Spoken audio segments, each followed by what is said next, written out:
Mike Tyson's dressing room. There it is. There's one of his sidekicks. They call him Crocodile. He does a lot of yapping. And here comes Jay Bright. The crowd reacting already. They see it on the big screens here. Jay Bright is so linked to the Custom Auto days. I'm sure you'll be seeing Tommy Brooks, who came on board prior to the Botha fight. Well, in the past, a Tyson entrance, an event unto itself. How many fights did he win by virtue of his ring walk? He would strike fear in his opponents even before the first bell. But not really the case anymore. The former undisputed heavyweight champ Mike Tyson has fought only 3 times in the last 4 years. Most recently in January, right here, when he knocked out Botha in the 5th. Tyson looking rusty, was behind on the scorecards before the dramatic resounding knockout. John Travolta and many of the celebrities on their feet getting ready as he gets closer. Wayne Newton, a fixture here in Las Vegas. Charlie Sheen on hand. Some celebrity faces in the crowd. He always brings them out. Tommy Hearns, the hitman, on hand.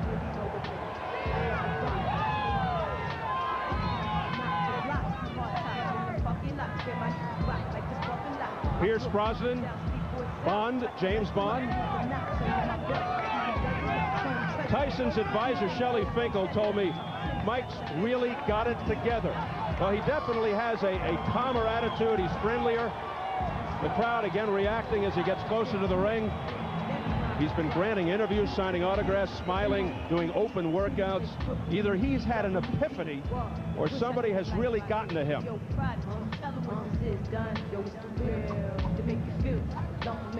Word is his hand speed and power remain intact. Timing is the question.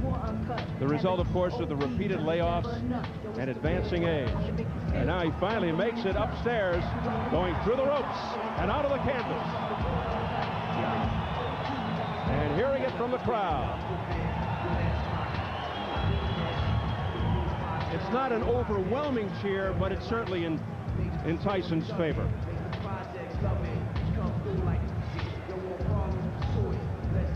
And we are set for the tail of the tape. At 34, Norris, 15 months older than Tyson, both under 6 feet, almost eye to eye. That's rare for both.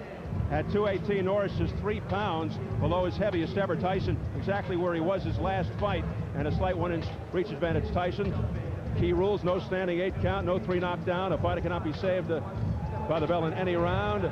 No contest before the end of the 4th. They go to the cards if an accidental headbutt occurs after the end of round 4. So here at the MGM Grand Garden in Las Vegas, Nevada, we are getting ready for the main event. Another comeback fight for Mike Tyson as he faces Orlin Norris. The official introductions from our ring announcer, the classy Jimmy Lennon Jr.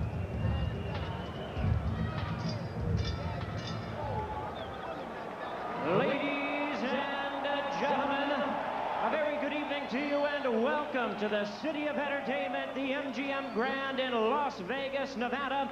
It's time for the featured bout of the evening, a heavyweight special attraction scheduled for 10 rounds of boxing and brought to you by America Presents, matchmaker Thomas Brown, in association with Showtime Championship Boxing and the MGM Grand. This featured bout coming your way is sanctioned by the Nevada State Athletic Commission. The chairman is Dr. Elias Ghanem. Commissioners are Glenn Carano, Lorenzo Fertitta, Dr. Luther Mack, and Dr. James Nave. The executive director is Mark Ratner. Physicians at ringside, Dr. Flip Omansky, Dr. William Berliner, Dr. Margaret Goodman. Timekeepers at the bell, also keeping count of the knockdowns. We have James Cavan and Mike Lachella. Introducing to you our 3 judges scoring this bout from ringside, all 3 from Las Vegas: Art Lurie, Dave Moretti, and Dalby Shirley. Introducing the 3rd man of the ring, a referee in charge. He'll be giving instructions after the introductions, Richard Steele. All right, fans, here we go. The time has come for our main event of the evening. And now, ladies and gentlemen in attendance and boxing fans joining us around the world, live from the MGM Grand in Las Vegas, Nevada, it's showtime! Introducing to you first on my right, fighting out of the blue corner, wearing gray trunks with black trim, fighting out of San Diego, California by way of Lubbock, Texas.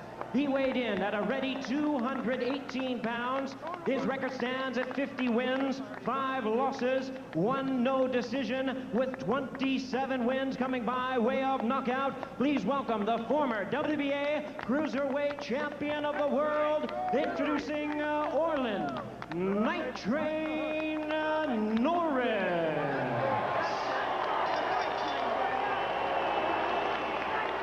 And presenting his opponent across the ring on my left, ready to fight out of the red corner, entering the ring wearing his traditional black trunks and hailing from Catskill, New York. He weighed in at 223 pounds. With a record of 46 wins and 3 losses, he has 40 wins coming by way of knockout. Here is the youngest man ever to win the heavyweight title. Please welcome the explosive 2-time heavyweight champion of the world, introducing the one and only Mike Tyson.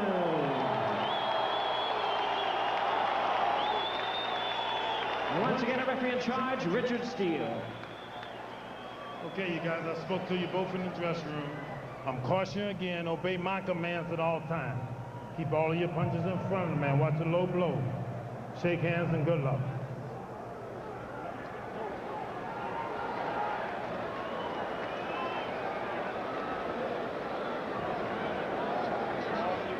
Mike Tyson should look sharper tonight. Look for him to be the aggressor. I think he'll go after the defensive-minded Orlin Norris, but the feeling is Norris will look to survive by grabbing and holding, and he'll try to box. But Norris's trainer, Abel Sanchez, says when it really gets tough in there, Tyson won't be moving and throwing combinations. He'll revert to what he does best, throwing bombs. We'll see. Richard Steele, controversial referee, the third man, and here we go. Lapel for round 1, and Tyson comes right out with a straight left. Orlin's a great defensive fighter, good offensive fighter as well. Not with the power of Mike, but he's probably a little quicker, very sneaky, good movement, and he's used to going the distance, Steve. He can go and do the 10 rounds, no problem. Norris heavily muscled, not quite as defined and carved as Tyson. They're not used to being on the same eye level as each other. Both are heavily muscled and the same muscle type. Good left hook to the belly by Mike Tyson right there. Tyson going to the body. This is going to be something new. Mike's used to springing up into big men. Now he has a short man the same size right in front of him. Great.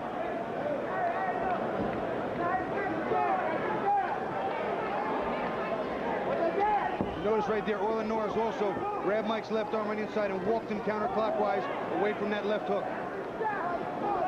At least Mike is trying to jab more than he did in the other fights. They've trained him to start to come in with a jab. Well, he's coming in with a jab. And Norris boxing, throwing the jab, and Keep the punches in front. Tyson holds. Norris very cool. He's not at all upset. He's just boxing like he always does. Not at all intimidated by the moment. Not at all. Heavy right hands, a series of rights to the head and body by Mike Tyson, getting a roar from the crowd. Here's that jab of Norris again. Orlin still hasn't stopped and picked his spot. He's looking for the spot to get that pound of flesh. He's got to hit Mike and sting him a little so he can get some respect. Then he can implement his game plan much easier. Norris's best weapon, the double left hook. There's a straight left hand there by Mike Tyson, and then he follows it up with a combination and a right uppercut. Orlin's very hard to hit clean. Keeps his hands high and tight, rolls, uses his shoulders to roll with the punches and block them. If Mike is not in condition to go good 10 rounds at good pace, could be interesting after we get past 5 and 6. Orlin's one of these kind of guys that's fought everybody. He's not intimidated at all. I mean, he's doing this just like if he was fighting anybody else for the championship. I don't know what I see in Tyson yet. He's coming in with a jab. It looks like he's not bending from the waist enough. He's certainly not moving his head enough. He's still standing straight up. See, he's not bending over like he used to and coil and spring. Norris, a consummate defensive fighter, good boxer, counterpuncher. Oh, man. don't tell me we're starting that. Getting cautioned by Richard Steele as we head for the bell. That was a punch while they were talking. Oh, and he hits him after the bell, and Norris goes down, and here we go again. Tyson hit Norris after the bell. And let's see what Steele says. He hit after the bell. That's 2 points. Oh, really? 2 points. Deducts 2 points. Oh, really? He could have lost the whole fight. 2 points. Put that on American Express. What And difference just does like that make? that, the crowd is turned on Tyson. You got to listen up. That costs you 2 points. Listen. Need that jab. Get him, look at that. Get your rhythm. Show him that jab. Oh, you cannot stay in front of him. When you throw a punch, you got to walk him. You got to move him. Okay? Come on, man. It costs him 2 points, okay? Now, Let's listen. when you throw a punch. Oh, it's right! And once again, Richard Steele in the center of a hurricane. Mike Marley in the background. Norris's advisor is screaming at the top of his lungs. It's a disqualification because he hit him after the bell, and I clean it up for you. I'd like to see that again because it almost looked to me like if it was at the same time as him saying break and the punch going. Time. Well, Now this is politics now. the bell is rung for round 2, but nothing's happening. Norris in the corner shaking up. They're Abel checking Sanchez right sends leg. his knee.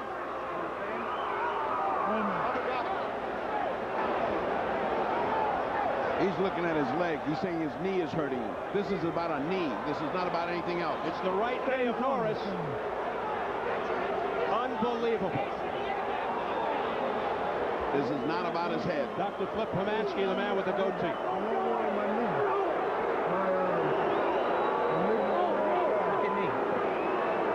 So you're all right there, and it's your knee, and you can't continue?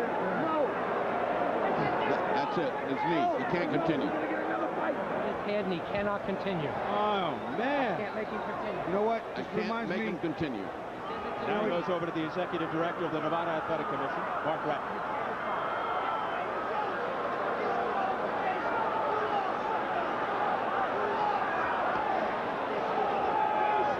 Can you believe this after 1 round? I can believe anything in Tyson land. It doesn't seem like we're ever going to have a normal fight. There's Elias Ghanem Boy, somebody's mad as heck. from the Nevada Athletic Commission. They're conferring with all of the guys there now. Why would a blow on the head hurt your knee? I mean, you know, what? Well, when he went All down, right, he made let's watch it. he Let's may have watch it. slammed on his knee when he went down. Let's Well, see. let's see. I want to hear him say break and at the time, watch Tyson's arm. No, here he is. See? Oh, it's Oh, he buckled. folded, yeah. You could see his leg buckled as he went down. I'll tell you what, though, I would like to see it at regular speed with the sound, because I think you hit him on the bell, right on the bell. That's the way I see it, buddy. I think that was a simultaneous thing, just as it was happening. Here comes Mark Ratner. Let's listen.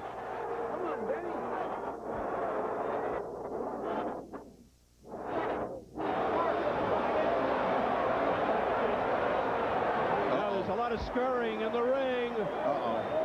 They better put protection Here up. comes security. Boy, we've seen this scene before with a Tyson fight. Let's not see it again. They're forming a circle around Tyson. And you can hear the crowd chanting its displeasure now. And things are getting ugly again. There's Shelley Finkel, Tyson's advisor. Look at the amount of security in the ring.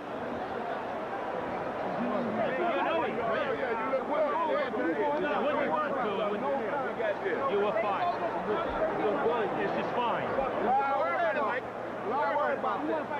Well, everybody seems to be in the dark. Well, I've never seen anything stop because of a knee injury. Have you? I haven't. Nope. And I've been in it for 40 years.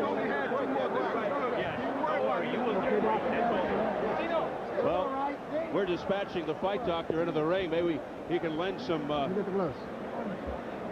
insight into what's going on when he talks to people. And meanwhile, they're taping up the injured right knee of Orlin Norris, which buckled when he went down. At the end of round 1, he was hit Bring him right through. It seemed after the bell by Mike Tyson. Dr. Hampton said we'll take care of that. Mike Marley, Norris's advisor, screaming that it should be a disqualification and Norris should be the winner. You know, Steve, I got the impression that Mike was trying to jam the left uppercut up as the bell was going off. I don't know that it was just that it was a clean left hook after the bell conscious thought. I really don't. I mean, I'd like to see it again. It just all happened too fast. And when you start a punch, it's hard. But it's like the kid who cried wolf, Bobby. It's like, how many times can we see this happening with Mike Tyson? We will take another look. We'll show it again, but we don't want to leave the ring right now. Saga continues. Never an easy day. We want to stay right with this picture because anything can happen. But we will definitely show you a replay of the end of the first round. Again, I'm sure you'll see it several times again before this thing is over. So once again, Mike Tyson and controversy come together. Wish I could hear what Shelly Finkel was just saying. He wasn't supposed to. Well, let's find out what's going on. We'll get Jimmy Lennon Jr. up there in the ring to make an announcement. Take it, Jimmy. Ladies and gentlemen, your attention, please. This bout has been stopped after round number 1 due to an accidental foul which occurred after the bell rang. This bout is officially ruled at this time a no contest.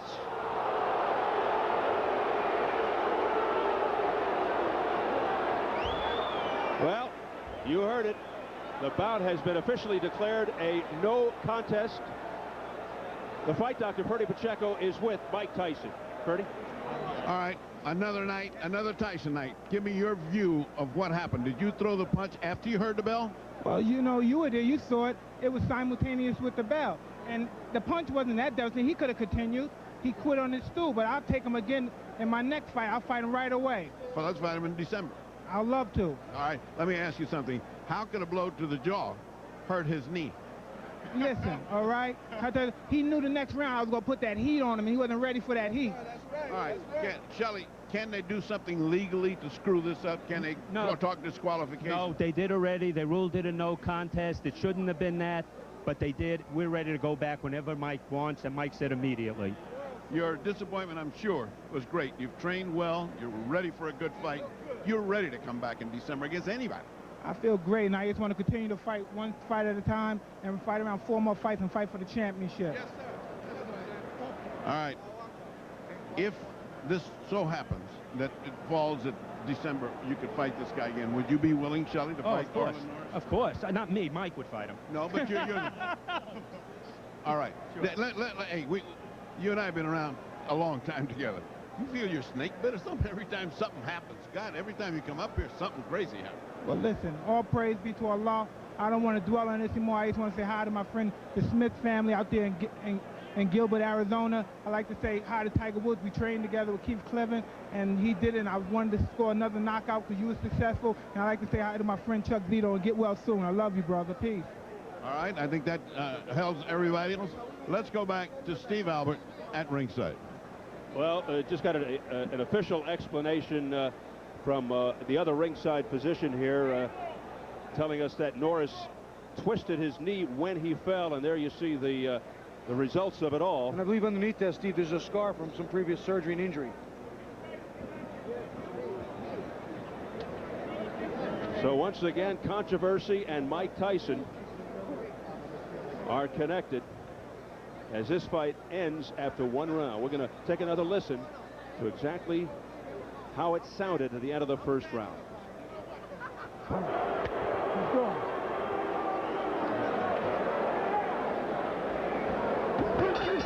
Oh, it's right!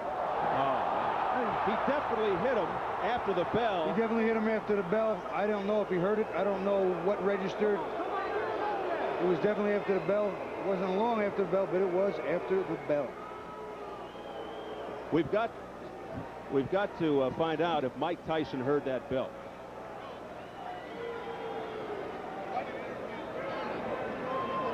Unbelievable. They stopped the fight after round 1 on an accidental foul. They called it a no contest. This thing goes 3 minutes and it's over. And there's a lot of befuddled people here. Purdy's up there with Orlin Norris now. Purdy? How do you feel ending this thing in this bizarre fashion? I mean, I didn't want it to end like this. I mean, I was doing what I needed to do in the fight. You know, he hit me clearly after the bell run. You know, Did you hear the bell and then the blow? Oh, I heard the bell, and I was about ready to take a step back to advance toward him. You know, but I still was watching him. But you know, he threw an uppercut. Rick still stuck his arm in, and then come another uppercut that he caught me with. You know, but he definitely caught you with one. Oh yeah, he hit me pretty square with it. You know, I mean, knocked me down. What do you think happened to your knee? Why did it give away like that? Well, I mean, like I said, I was the bell that rang. I knew that rang. I was in a position where I was on my way back, where I was just going to spin and go back. You know, but he threw the uppercut, you know, boom, boom. You know, and I was just in the wrong position. We've just finished interviewing him. He says he wants to have you back as soon as possible. Is December too early for you? Well, I don't know. I have to see, you know, what's wrong with my knee, you know. But you mean we're going to put you on injured reserve like the football team? I don't want it to be like that, because this is not football, you know. You think it can recover? Have you ever had any injury to that knee? Let's start there. Yeah, you know, yeah. This is a knee that's given you problems before. Well, you know, I heard it once before, you know, but it's never given me problems. Have you ever got it operated on? Yes. You had an operation on the knee, and this is the one that went. Yeah. Well, it didn't go because of anything. It went because the way when I went down, the way my leg was contorted. That's what happened to me. Otherwise, there was nothing wrong with my knee. You know, my knee was fine. It's been fine for, you know, probably 8 years. You know, but it was just the way that I was stepping away from the action and got caught with a shot. You think you're just part of the Tyson curse? Then no matter what he does, it ends up strange.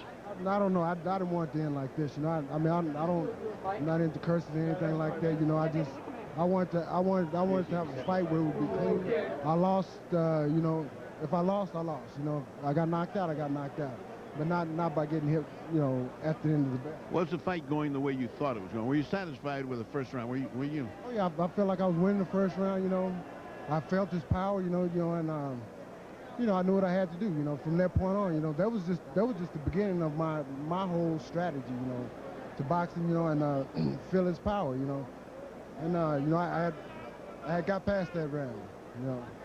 All right, so the main thing for you then is to rest and rehabilitate your knee, see what's necessary for it, and then make future plans to see if you come back with Tyson again or if they bypass you and keep on going. Right, that's my plan, to see what happens, you know. All right, Abel, we are going to go back to Steve and Bobby at ringside, but your last thing, are you very disappointed? Extremely disappointed.